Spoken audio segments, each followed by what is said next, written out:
अस्सलाम वालेकुम बच्चों, क्या हाल है आप सबके? ठीक हैं आप सब? बच्चों, सेकेंड फिजिक्स हम लोगों ने स्टार्ट की हुई है चैप्टर नंबर 2, जिसके हम लोग आज लेक्चर नंबर 5 पर हैं। तो बड़ा इंपॉर्टेंट सा टॉपिक है, ये लॉन्ग में आ सकता है। अब जितने भी अगर टॉपिक हैं 3-4, वो सारे के सारे लॉन्ग के लिहाज से बड़े इंपॉर्टेंट हैं। शॉर्ट वाले तकरीबन ख़त्म हो चुके हैं, अब लॉन्ग वाले टॉपिक हैं सारे। तो टॉपिक का नाम बच्चों मैंने क्या लिखा हुआ है? Rectangular components of a vector. Vector के रेक्टेंगुलर कंपोनेंट्स क्या होते हैं? कंपोनेंट ऑफ वेक्टर बेसिकली क्या है बच्चों? Component of a vector are its effective value in a given direction. एक वेक्टर जो है वो अपने कंपोनेंट से मिलकर ही बनता है। तो कंपोनेंट बेसिकली क्या होते हैं? मतलब डिफरेंट कंपोनेंट इकट्ठे होते हैं तब जाके एक वेक्टर बनता है। तो component of a vector are its effective value in a given direction. अभी आप लोगों को जब मैं फिगर पे जाऊंगा तब आप लोगों को चीज़ समझ आ जाएगी component of vector are its effective value in a given direction का मतलब क्या होता है। रेक्टेंगुलर कंपोनेंट बच्चों क्या है? Components of a vector that are perpendicular to each other are called rectangular components of a vector.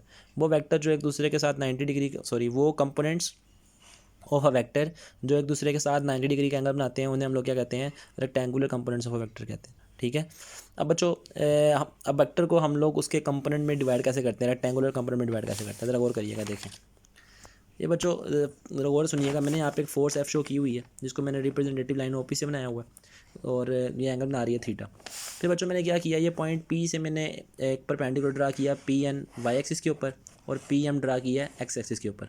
तो ये जो पी एम और पी एन है ना, ये बेसिकली ये परपेंडिकुलर ड्रा किए हुए हैं, जिसकी वजह से मेरे पास दो तरह के प्रोजेक्शन ड्रा करने का फ़ायदा ये हुआ। देखें ज़रा गौर करें, एक्स एक्सिस पे जब प्रोजेक्शन ड्रा किया तो ये चीज़ नीचे शो आ रही है, मतलब इसका जो साया एक्स एक्सिस पे आ रहा है वो ये आ रहा है, जिसको मैंने यहाँ पे एफ एक्स आई से शो किया हुआ है।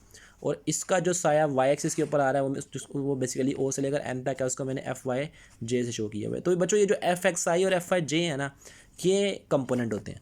मतलब इसकी वैल्यू एक्स एक्सिस के लोग जो है वो एफ एक्स आई है, इफेक्टिव वैल्यू। मतलब इसका जो साया ज़मीन के ऊपर गिर रहा है, एक्स एक्सिस का लोग जो गिर रहा है वो क्या है? वो एफ एक्स वाई है, एफ एक्स आई है, जो कि इसका हॉरिजॉन्टल कंपोनेंट है।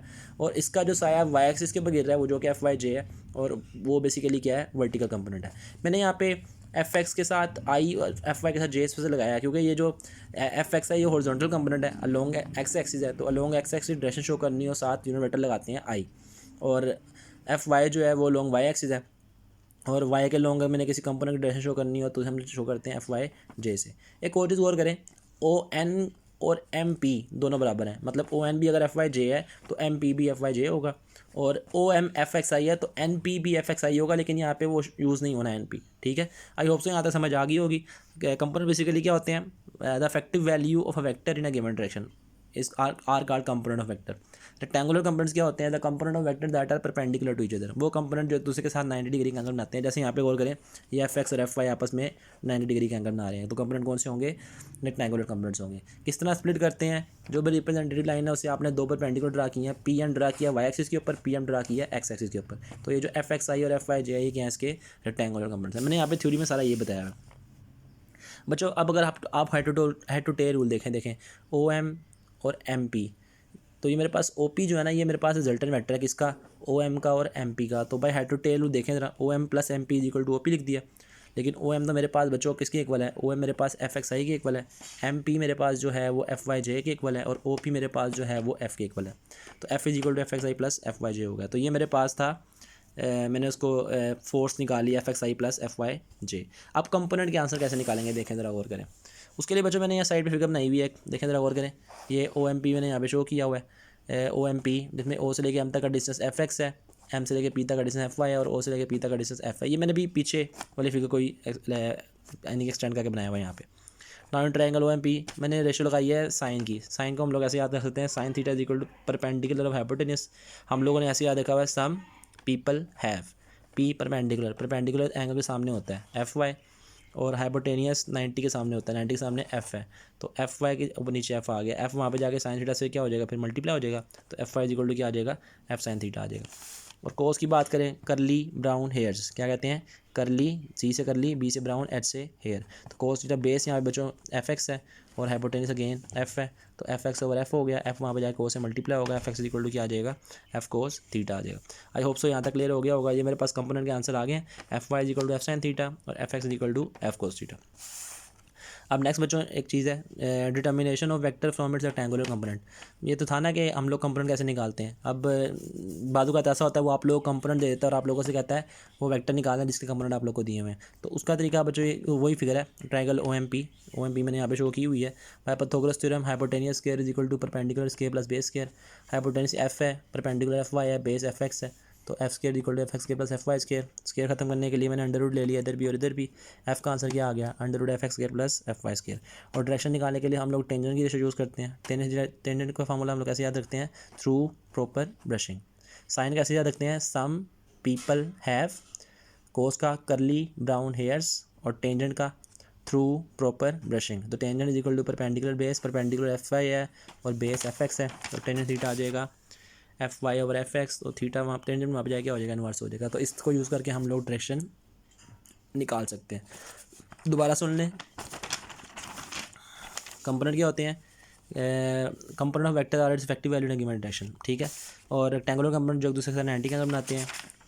जैसे यहाँ पे जो एफ एक्स और एफ वाई हैं जो रेक्टेंगुलर कंपोनेंट कैसे बनाए मैंने आपको बता दिया सारा। फिर डेरिवेशन मैंने की, मैंने कहा यहाँ पे हेड टू टेल रूल अगर लगाएं तो मेरे पास ओ पी रिजल्टेंट है ओ एम और एम पी का। तो O M plus M P is equal to O P हो गया। यहाँ से मैंने F O M plus M P is equal to O P लिखा। ओ एम की जगह पे एफ एक्स आई आ गया, एम पी की जगह पे एफ वाई जे आ गया और एफ साथ वैसे ओ पी की जगह पे क्या आ गया एफ आ गया। तो ये मेरे पास यहाँ पे ये चीज़ बन गई। उसके बाद कंपोनेंट के आंसर कैसे निकाले उसी में से ट्रायंगल अलग बनाई ओ एम पी ये F I F Y F X ये theta. Sine theta formula some people have लगाया तो F Y equal to F sine theta आ गया। कोस का फार्मूला लगाया करली ब्राउन हेयर वाला तो एफ एक्स ओवर एफ आ जाएगा। तो एफ एक्स का आंसर एफ कोस थीटा आ जाएगा। और लास्ट में अगर आप लोगों को कंपोनेंट दिए हो तो वेक्टर कैसे निकालेंगे उसके लिए वही ट्रायंगल यूज़ की हुई है। लेकिन पाइथागोरस थ्योरम लगा के मैंने एफ का आंसर निकाला under root F X square plus F Y square आ गया। और लास्ट में डायरेक्शन निकालने के लिए टेंजेंट का फार्मूला यूज़ किया और डायरेक्शन का आंसर आ गया tan theta is equal to F Y over F X, theta is equal to tan inverse F Y over F X. और टेंजेंट का फार्मूला क्या होता है थ्रू प्रॉपर ब्रशिंग। मैं आपको लिख देता हूँ ये चीज़ें। साइन का फार्मूला क्या है सम